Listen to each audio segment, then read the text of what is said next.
एक शहर में एक बुनकर रहता था। वो अपने काम में बहुत कुशल था।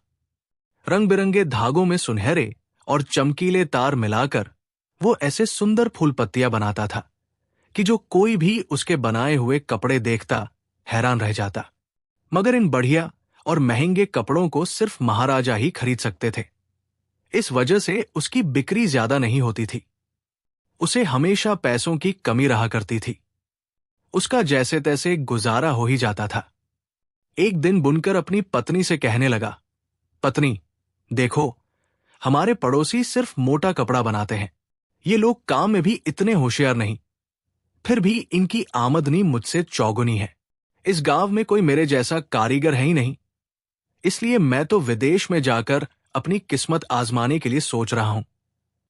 शेर भूखा मर जाता है मगर घास नहीं खाता। मैं कारीगर बुनकर हूं, आम बुनकर की तरह मोटा, झूठ कपड़ा तो बनाने से रहा। पत्नी कहने लगी, देखो, मेरी बात सुनो, विदेश जाकर भी कुछ नहीं बनेगा।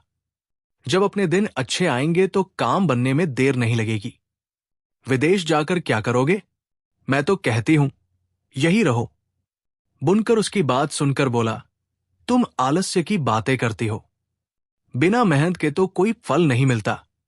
खाने से भरी हुई थाली चाहे सामने रखी रहे, जब तक कोई हाथ से उठाकर मुंह में नहीं डालेगा, भोजन पेट में ना जाएगा। कभी तुमने आज तक सुना है? अरे, शेर को तो खुद हिरण का शिकार करना पड़ता है। मेरी राय में तो हर इंसान को कोशिश करनी चाहिए। मेहनत करने पर भी अगर फल ना मिले तो इसमें उस इंसान का कसूर नहीं, कसूरवार तो फिर किस्मत होती है। इस तरह अपनी पत्नी को समझा बुझाकर वो बुनकर एक बड़े शहर में पैसा कमाने के इरादे से चला गया। वहां आकर उसका कारोबार थोड़े ही दिनों में चमक उठा। किस्मत ने साथ दिया। उसके बनाए हुए कपड़ों की सेठों, साहूकारों और राजाओं महाराजाओं में खूब खपत हुई। मुंह मांगी कीमत पाकर उसने अपना रोजगार वहां अच्छा खासा जमा लिया। इस तरह धन जमा कर लेने के बाद अब उसने सोचा कि मुझे अब घर चलना चाहिए। काफी कुछ इकट्ठा हो गया। मैं अपनी दौलत दिखाऊंगा तो वो कितनी खुश होगी। फिर मैं उसे अपनी विदाई के वक्त की बात याद दिलाऊंगा और कहूंगा कि अगर मैं तेरी बातों में आ जाता और तेरे कहने पर विदेश ना जाता तो इतनी दौलत इस गांव में बैठे रहने से मुझे किस तरह मिलती। इसी तरह योजनाएं बनाता हुआ वो अपने गांव की तरफ चल दिया। रास्ते में उसे एक जंगल में रात पड़ गई। चोरों, डाकुओं और जंगली जानवरों के डर से वो एक पुराने बरगद पर चढ़ गया। सफर से थकाहारा तो था ही, तने का सहारा लेकर थोड़ी ही देर में सो भी गया। रात को सपने में उसे दो स्त्रियां दिखाई दी। उनमें से एक थी कर्म की देवी और दूसरी किस्मत की देवी। किस्मत की देवी कर्म की देवी से कहने लगी, कर्म की देवी, तुम्हें तो मालूम है कि इस बुनकर के भाग्य में सिर्फ रोटी कपड़े का सुख लिखा है, फिर भला तुमने इसे उठाकर सोने की 300 मोहरें क्यों दे दी? कर्म की देवी बोली, ऐ किस्मत की देवी, मेरा काम तो मेहनत करने वालों को उनकी मेहनत का फल देना है। जो कोशिश करेगा उसे उसका फल मिलना ही चाहिए। अब आगे आप जैसा उचित समझो। आप तो किस्मत की देवी हैं। कर्म की देवी और किस्मत की देवी की ये बातें सुनकर बुनकर घबराकर उठ बैठा। मगर जब उसने अपनी थैली खोली तो उसमें फूटी कौड़ी भी नहीं थी। ये देखकर बुनकर अफसोस करने लगा और कहने लगा, अरे, इतनी मुश्किलों से पैसा कमाया था और अब उसे जाते हुए एक पल भी नहीं लगा। भला खाली हाथ अब गांव जाकर अपनी पत्नी और दोस्तों को किस तरह मुंह दिखाऊंगा। ये सोचकर उसने रात जैसे तैसे वही गुजारी और फिर उसी शहर में वापस आ गया। और फिर एक ही बरस में उसने दुगुनी मेहनत से 5000 मोहरें कमाकर फिर जमा कर ली। और वो फिर अपने गांव की तरफ दूसरे रास्ते से चल दिया कि पुराने रास्ते पर तो मेरी मोहरें जाती नहीं, अब दूसरा रास्ता चुनूं। लेकिन ऐसा हुआ कि सूरज डूबने पर वो उसी बरगद के पेड़ के पास आकर पहुंच गया। ये देखकर बुनकर बहुत परेशान हुआ कि अरे देखो, लाख कोशिश की मगर होनी वही ले जाकर छोड़ती है जहां कुछ होने वाला होता है। ये दूसरा रास्ता भी आकर इसी चौराहे से मिल गया और वो भटकता हुआ फिर इसी जंगल में आ पड़ा। उसने अपने मन में कहा, मालूम होता है कि आज की रात भी इसी अशुभ बरगद के पेड़ पर गुजारनी पड़ेगी। रात को आंख लगने पर फिर सपने में बुनकर को किस्मत और कर्म की देवी दिखाई दी।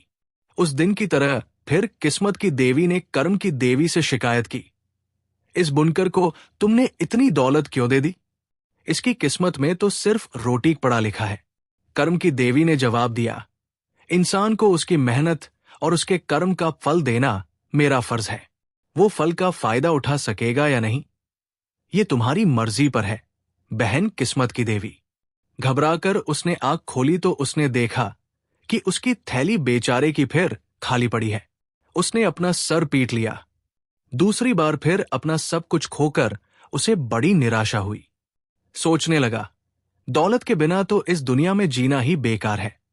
ये सोचकर अपनी पगड़ी को पेट से लटकाकर उसने दोनों सिरों को बांधकर फंदा बनाया और जैसे ही वो गले में फांसी लगाने के लिए तैयार हुआ, किस्मत की देवी ने सामने आकर उसका हाथ पकड़ लिया और बोली, सुनो भाई, अभी तुम्हारी जिंदगी बाकी है। तुम आत्महत्या करने की कोशिश ना करो, अपने घर जाओ, मगर मैं तुम्हें वरदान देती हूं कि जो कुछ तुम मांगोगे मिलेगा। बोलो, तुम्हें क्या चाहिए? बुनकर ने कहा, अरे अगर ऐसी बात है तो आप मुझे दौलतमंद बना दें। यह सुनकर किस्मत की देवी बोली, मगर तुम दौलत लेकर भी क्या करोगे? दौलत का इस्तेमाल तो तुम्हारे भाग्य में लिखा ही नहीं। बुनकर बोला, इसके बावजूद भी मुझे दौलत चाहिए, बस मुझे दौलत दीजिए। इस दुनिया में कितने ऐसे अमीर लोग हैं जो अपनी सेहत की खराबी या कंजूसी के कारण खुद अपनी दौलत का इस्तेमाल करने के काबिल नहीं, मगर अमीर होने की वजह से समाज में उनकी इज्जत है। भाई बंधु उन्हें घेरे रहते हैं, लोग उनके कसूर और गलतियां भी माफ कर देते हैं और उनके मुंह पर नुक्ताचीनी करने की हिम्मत नहीं करते। दौलतमंद आदमी की क्या बात है, मेरे भाग्य में दौलत का सुख नहीं होगा तो कोई बात नहीं, मगर मैं दौलतमंद तो कहलाना चाहता हूं। किस्मत की देवी ने यह सुनकर कहा, अगर ऐसी बात है तो तुम शहर को वापस चले जाओ। वहां तुम्हें एक व्यापारी के 2 बेटे मिलेंगे। उनमें से एक तो धन जोड़ने वाला और दूसरा धन उड़ाने वाला है। तुम दोनों में से जिसकी तरह बनना पसंद करोगे वैसा ही तुम्हें बना दिया जाएगा। ये कहकर किस्मत की देवी गायब हो गई। अब वो बुनकर शहर में आकर धन जोड़ने वाले का पता पूछता पूछता एक गली में आया। गली वालों से जब उसने पूछा, भाई ये व्यापारी का बेटा धन जोड़ने वाला कहाँ रहता है? एक ने कहा, रहता होगा कोई कंजूस, मक्खी चूस। हमें उससे क्या मतलब? धन जोड़ने वाला यानी धन जमा करने वाला, दौलत जमा करने वाला। दूसरा आदमी बिगड़कर बोला, तुम परदेसी मालूम होते हो भाई, सवेरे सवेरे उस मनहूस का नाम सुना दिया तुमने। अरे राम जाने आज रोटी भी नसीब होगी कि नहीं। बुनकर ने सोचा, मालूम होता है कि बड़ी बदनामी कमाई है इस धन जोड़ने वाले ने, कोई उसका नाम तक सुनना पसंद नहीं करता। खैर, मैं खुद ही उसका घर ढूंढने की कोशिश करता हूं। ढूंढते ढूंढते बुनकर को आखिर धन जोड़ने वाले का घर मिल ही गया। धन जोड़ने वाले की पत्नी, बच्चों और नौकरों के मना करने पर भी बुनकर उसके आंगन में जाकर बैठ गया। रात को साहूकार की पत्नी ने बेमन से उसे खाना भी खिला दिया। वो अपने शहर के मिजाज से अच्छी तरह वाकिफ थी, इसलिए किसी भूखे प्यासे के लिए हमदर्दी जाहिर करने का उसे हौसला नहीं होता था। खैर, रात को बुनकर उसी आंगन में सो गया। अब सपने में उसे फिर कर्म और किस्मत की देवी दिखाई दी। किस्मत की देवी ने कर्म की देवी से पूछा, कर्म की देवी, भला तुमने ये क्या किया? इस धन जोड़ने वाले के भाग्य में तो पैसा खर्च करना लिखा ही नहीं, फिर बुनकर को खाना खिलाकर तुमने ये फालतू खर्च क्यों होने दिया? कर्म की देवी बोली, किस्मत की देवी, अब मैंने जो उचित समझा कर दिया, आगे तुम्हारी मर्जी, जिस तरह चाहे इसकी कमी को पूरा करो। अगले कई रोज तक वो वहां रहा, लेकिन धन जोड़ने वाले के घर उसे कुछ न मिला और उसे वापस जाना पड़ा। फिर बेचारा वहां से मजबूर होकर धन उड़ाने वाले की तलाश में चल दिया।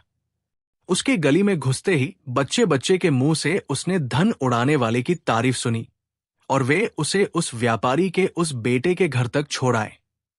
धन उड़ाने वाले ने बुनकर की बहुत खातिरदारी की, भरपेट खाना खिलाया, नया जोड़ा पहनने को दिया और आराम का इंतजाम करके वो सोने चला गया। अब रात को सपने में बुनकर को फिर किस्मत की देवी और कर्म की देवी दिखाई दी। किस्मत की देवी ने कर्म की देवी से कहा, बहन कर्म की देवी, इस धन उड़ाने वाले ने तो बुनकर की आवभगत में अपनी बची खुची पूंजी भी खर्च कर दी है। अब इसके कल खाने पीने का काम कैसे चलेगा?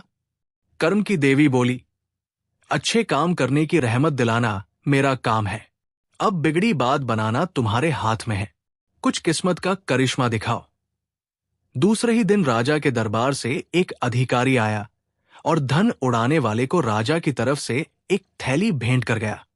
ये देखकर बुनकर सोचने लगा कि धन जोड़ने वाले जैसा करोड़पति बनने से धन उड़ाने वाले की तरह लोगों की सेवा करना और मजे से रहना लाख दर्जे अच्छा है।